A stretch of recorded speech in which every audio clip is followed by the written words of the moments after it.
دو دن ہو گئے تقریباً، اور آپ کے علم میں ہے کہ مولانا طارق مسعود صاحب کی زبانی لغزش ہو گئی، یا ان کی یوں سمجھیے کہ ہو جاتا ہے کوئی تسامح کس طریقے پر۔ ان کی اپنی تحقیق تھی کہ قرآن پاک یہ اس میں یہ کہ کاتب رسول زید وغیرہ ان حضرات نے اس طرح رسم الخط لکھا ہے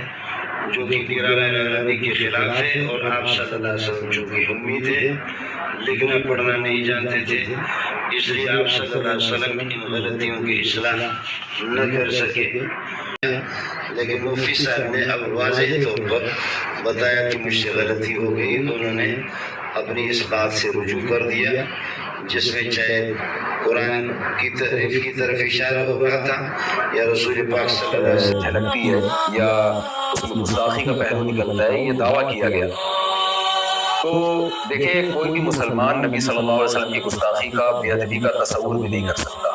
اور میرا تو مقصد ہی دین کی دعوت کے لیے یہ جو میرے اسفار ہو رہے ہیں، یہ تو نبی صلی اللہ علیہ وسلم کی تعظیم کو بیان کرنے کے لیے اور قرآن مجید کی صداقت کو بیان کرنے کے لیے، اور یہ جو میرا بیان ہو رہا تھا یہ تو تھا ہی، جو لوگ میرے بیان میں بیٹھے ہوئے تھے وہ اس پر گواہ ہیں، یہ پورا بیان ہی نبی صلی اللہ علیہ وسلم کی تعظیم، آپ کی حقانیت اور قرآن کی حقانیت کو بیان کرنے کے لیے تھا۔ لیکن میرے ہی بعض اکابر کو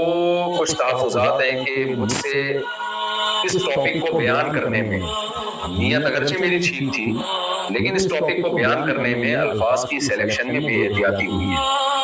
تو میں اپنے ان الفاظ سے رجوع کرتا ہوں۔ السلام علیکم ورحمۃ اللہ وبرکاتہ۔ ناظرین کرام، اس وقت بڑی اہم کلپ لے کر آپ کے سامنے حاضر ہوئے ہیں۔ آپ سے گزارش ہے اس ویڈیو کو مکمل سماعت فرمائیں۔ مفتی طارق مسعود صاحب کا ایک کلپ وائرل ہے جس کی بنیاد پر بعض جاہل لوگ نعوذ باللہ ان پر قرآن اور حضور صلی اللہ علیہ وسلم کی شان میں گستاخی کا فتویٰ لگا رہے ہیں۔ سوچنے اور سمجھنے کی بات یہ ہے کہ جو انسان اپنا گھر بار، بیوی بچے چھوڑ کر، اپنا مال اور وقت لگا کر قرآن اور حضور صلی اللہ علیہ وسلم کی سیرت بیان کرنے کے لیے نکلا ہو، وہ کیسے قرآن اور حضور صلی اللہ علیہ وسلم کی گستاخی کر سکتا ہے؟ دوسری اور اہم بات یہ ہے کہ جس انسان کی ساری زندگی قرآن مجید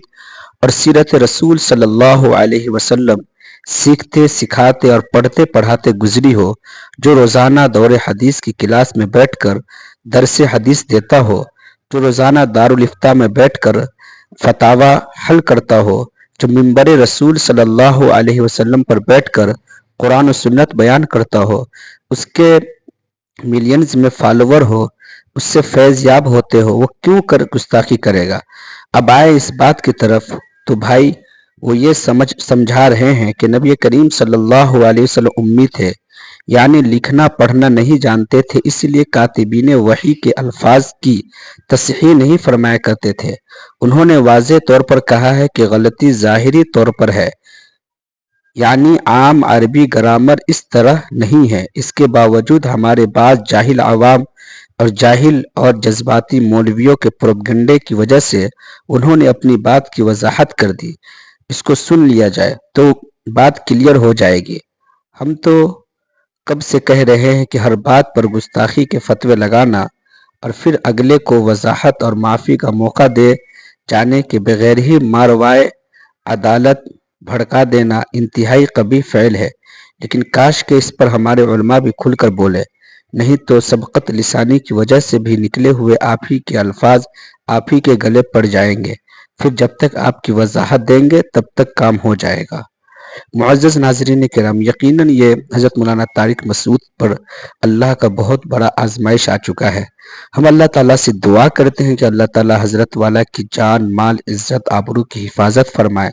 اور علماء کرام سے گزارش ہے کہ اس پر بولے، حضرت کا سپورٹ کرے، اس لیے کہ حضرت کبھی ایسا نہیں کر سکتے ہیں۔ ان کے دل میں اللہ اور اس کے رسول کی بڑی عزت، بڑی عظمت اور بڑی قدر ہے، وہ نہیں کبھی ایسا کر سکتے ہیں۔ بظاہر ہم لوگوں کو اور جو لوگ اس میں